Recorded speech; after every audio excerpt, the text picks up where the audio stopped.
은혜와 사랑이 무한하신 거룩하신 우리 아버지 하나님, 새벽을 깨우시는 주님 앞에 나와서 이 하루를 시작할 수 있도록 은혜를 주시니 참으로 감사를 돌립니다. 하나님 아버지, 저희들은 정해진 날을 살고 또한 그날이 하루가 가까웠음을 저희들 이 시간도 생각합니다. 내게 주신 세월을 아껴서 주님의 뜻을 행하는 귀한 한 날이 되게 하여 주옵소서. 우리의 생각이나 순간의 감정에 이르기까지 아버지 주께서 저희들을 온전히 주장하여 주셔서 한없이 평안하게 하시고 담대하게 하시고 또한 아버지 주의 영으로 충만한 귀한 하루가 되도록 저희들을 인도하여 주시옵소서. 주께서 특별히 아버지 눈동자와 같이 온 성도들의 삶을 덮어주시고 오늘도 저들의 삶의 처소 가운데 하나님 함께하여 주옵소서. 연약한 자들을 강하게 하시며 또 심령이 어두운 자들을 밝은 빛 가운데로 인도하시며 세운 직분자들을 기억하여 주셔서 아버지 세우신 바 부르심의 뜻을 잊지 아니하고 어디서든지 보냄받은 자로 살게 하여 주옵소서. 예배가 제한을 받고 사랑하는 성도들이 서로 얼굴을 볼 수 없는 이런 어려운 때를 겪고 있습니다. 속히 하나님 이 모든 것을 하나님께서 풀어주셔서 아버지 온 성도들이 모여 하나님 앞에 마음껏 영광 돌리며 교제하며 주의 은혜를 나눌 수 있는 날이 속히 올 수 있도록 주님 은혜 베풀어 주옵소서. 오늘도 마태복음을 시작합니다. 큰 은혜가 아버지 모일 때마다 들을 때마다 임할 수 있도록 주께서 함께하여 주옵소서. 오늘 야로도 주께 의탁하나이다. 우리 주 예수님의 이름으로 기도하옵나이다. 아멘. 마태복음 1장 1절 말씀입니다. 이 마태복음의 특징은 예수 그리스도는 우리의 왕이시다. 그리고 그 왕을 통하여 하나님의 나라가 어떻게 이루어지는가. 왕의 얘기를 하려고 하면 왕의 족보가 필요합니다. 그래서 이 마태복음은 이제 족보 얘기로 시작을 하는 거예요. 오늘 1절에 보면은 아브람과 다윗의 자손이다. 예수 그리스도에 대해서 성경은 말하기를 예수님은 아브람의 자손이다. 그리고 예수님은 다윗의 자손이다. 지금 이스라엘 백성들이 기다리는 이 메시아는 그냥 막연하게 기다리는 그런 대상이 아닙니다. 분명한 약속이 있습니다. 그 약속은 아브람으로 시작하여 다윗에게 계속 이어지고 있습니다. 아주 오래전에 이 뿔이라고 하는 텔레비전 드라마를 본 적이 있는데 아프리카에서 붙들려온 미국의 노예가 어떻게 해서 오늘에 이르게 되었는가. 그 후에 한 사람이 아프리카에 가서 자기의 뿌리를 찾는 그런 과정입니다. 그리고 그 후손들이 이제 어떻게 살고 있는가 이런 이야기인데요. 모든 것은 다 뿌리를 가지고 있습니다. 뿌리는 하나님으로부터 나온 겁니다. 아담 위가 누구겠어요? 아담 위에는 사람이 없었어요. 아담 위에는 하나님이십니다. 그러니까 모든 인간의 뿌리는 하나님이시에요. 우리 가문은 어디 김씨고 어디 박씨고 어디 이씨고 이제 그런 얘기를 할 필요가 없어요. 왜냐하면 다 하나님으로부터 나온 우리는 한 자손들이고 그리고 무엇보다도 우리는 아브라함의 뿌리를 둔 자손들입니다. 성경 갈라디아서에 보면요. 이렇게 말합니다. 예수 믿는 모든 사람들은 믿음으로 구원을 받은 사람들은 다 아브라함의 자손이다. 그러니까 우리는 다 아브라함을 조상으로 둔 뿌리를 둔 그런 한 뿌리의 근원을 가진 주님의 자녀들이다 라고 하는 것입니다. 많은 사람들이 나오는데요. 우리가 그 이름들을 다 기억할 수도 없어요. 대부분은 모르는 사람들이고 또 평범한 사람들이고 그리고 특별히 여자들도 5명씩이나 등장을 하고 룻 같은 그런 이방 여자도 등장을 합니다. 모함 여자인데 흉년의 때에 그 시어머니를 따라서 베들레헴으로 와가지고 베들레헴의 그 남자인 보아스와 결혼을 해서 예수님의 그 족보에 들어가게 되었습니다. 또 라합이라고 하는 여자도 이스라엘의 아주 5절에 보면 유력한 가문의 그 여자가 되었고, 또 이 다말도 시아버지와 관계 속에서 베레스와 세라를 낳았던 수치스러운 그런 과거를 가진 그런 여자였고, 또 밧세바는 본래 남편이 우리아였죠. 그런데 성경도 우리아의 아내라고 얘기하고 있어요. 다윗의 아내라고 하지 않고 그 유명한 6절에 솔로몬을 낳은 어머니가 바로 이 밧세바입니다. 자, 이 족보는 하나님의 아들을 이 세상에 보내는 족보입니다. 그럼에도 불구하고 우리가 이런 내용들을 여기에 담고 있는 것은 뭘 가르치는가? 있는 그대로 기록을 했다는 겁니다. 어떤 집이 아주 한문으로 쓰여진 그런 문서가 있었어요. 그래서 그 집의 가보로 남겨뒀습니다. 우리 집은 이렇게 뿌리가 있는 집이라고, 뼈대가 있는 집이라고. 그래서 이제 그걸 감정을 받으러 온 거예요. 그게 뭔지 아셨습니까? 노비문서예요. 노비문서. 어떻게 보면은 이 예수님의 이 족보도 그런 내용들이 많이 들어가 있고, 그리고 결국에 가서는 하나님께서 요셉에게서 난 것이 아니라, 족보의 마지막에는 요셉의 이름이 나오죠. 그렇지만 요셉에게서 난 것이 아니라 하나님이 마리아를 통하여, 그러니까 요셉의 아내인 마리아를 통하여 예수님을 보내주신 것을 16절에 기록을 하고 있습니다. 여기까지 해서 이제 육신의 족보가 끝납니다.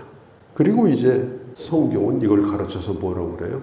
마가복음 1장 1절, 요한복음에 보면 이것이 바로 복음이다. 그리고 요한복음 1장 14절에 육신이 되어 우리 가운데 거했다. 갈라디아서 3장에 아브라함의 자손이 누구냐? 바로 이제 예수 믿는 우리가 아브라함의 자손이다. 그러니까 우리는 이제 본래 우리의 성씨를 떠나서 우리는 새로운 족보에 들어온 사람들이에요. 예수 믿고 아브라함의 자손이 된 사람들이다 라고 하는 거죠. 자, 그러면은 이 아브라함 얘기를 좀 하겠습니다. 창세기 12장 1절에 보면 아브라함이 그의 고향을 떠나올 때 후손을 통해서 천하만민이 복을 받고 이 땅에 무수한 후손이 일어나게 될 것이다. 그리고 아브라함에게 하나님은 이삭을 주셨습니다. 그러니까 아브라함이 자기 방법대로 자기 여종을 통해서 이스마엘이라고 하는 씨를 낳게 됐죠.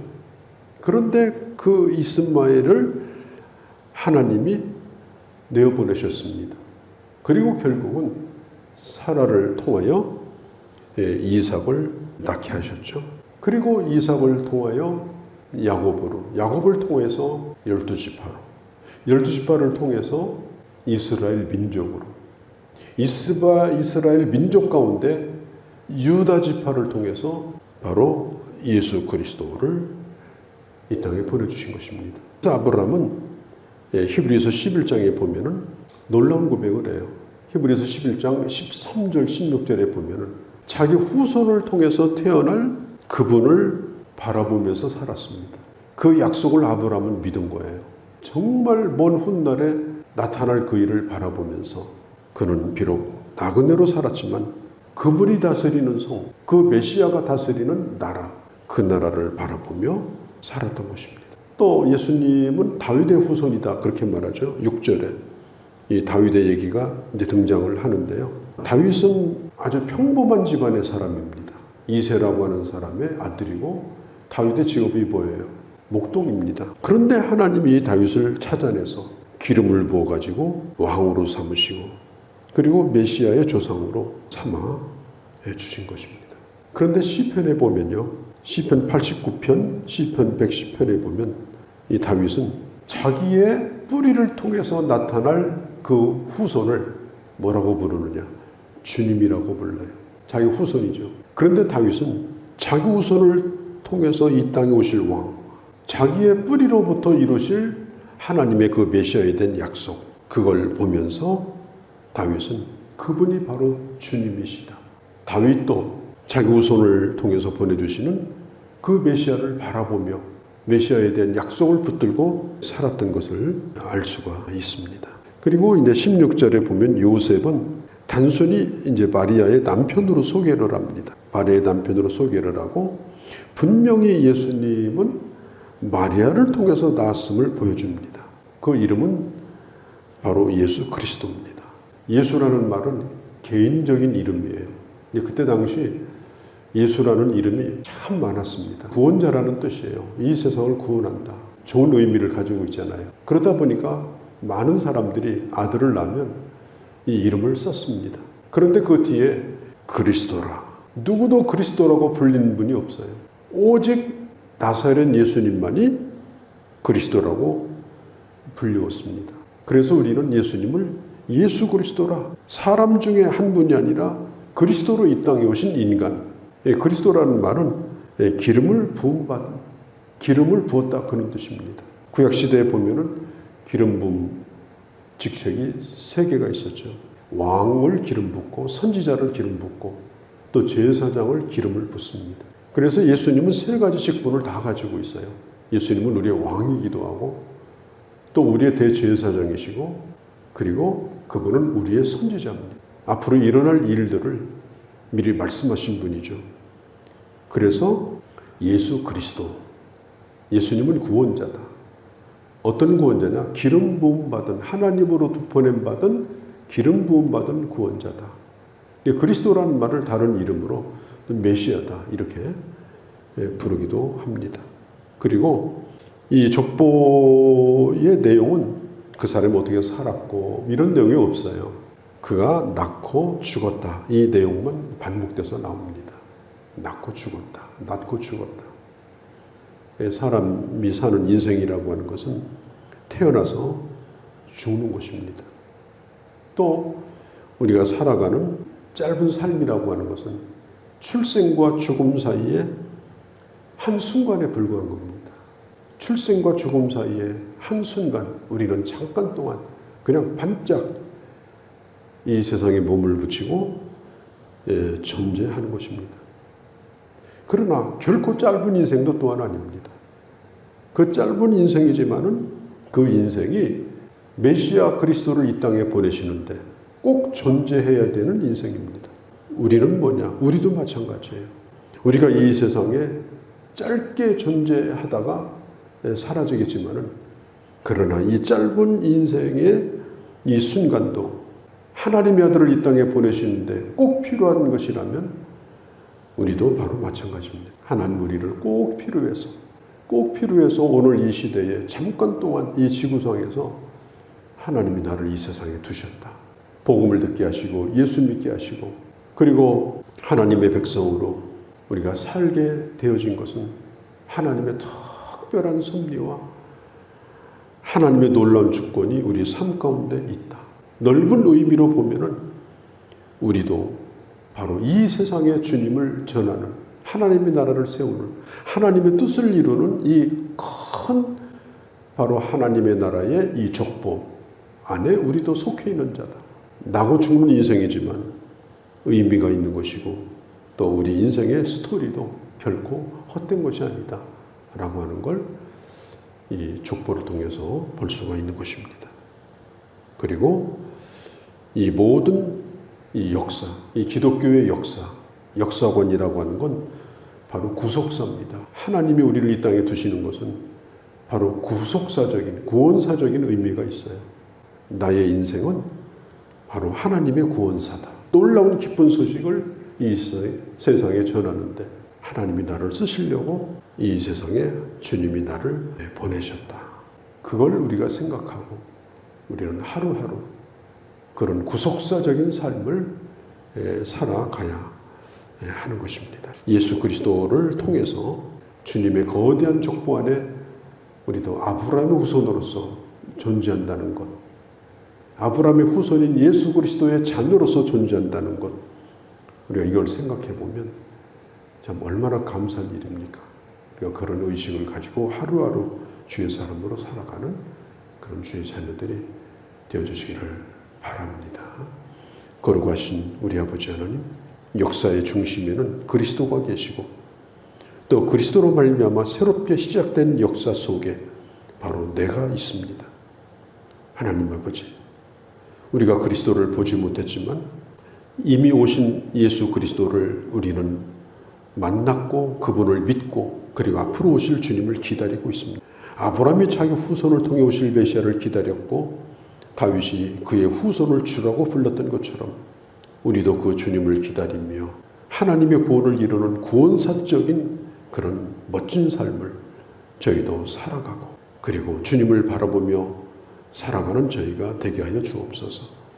추운 날씨 가운데 건강 주시고 아버지 오늘도 믿음으로 승리하는 귀한 주의 자녀들이 되게 하옵소서. 우리 주 예수님의 이름으로 기도하옵나이다.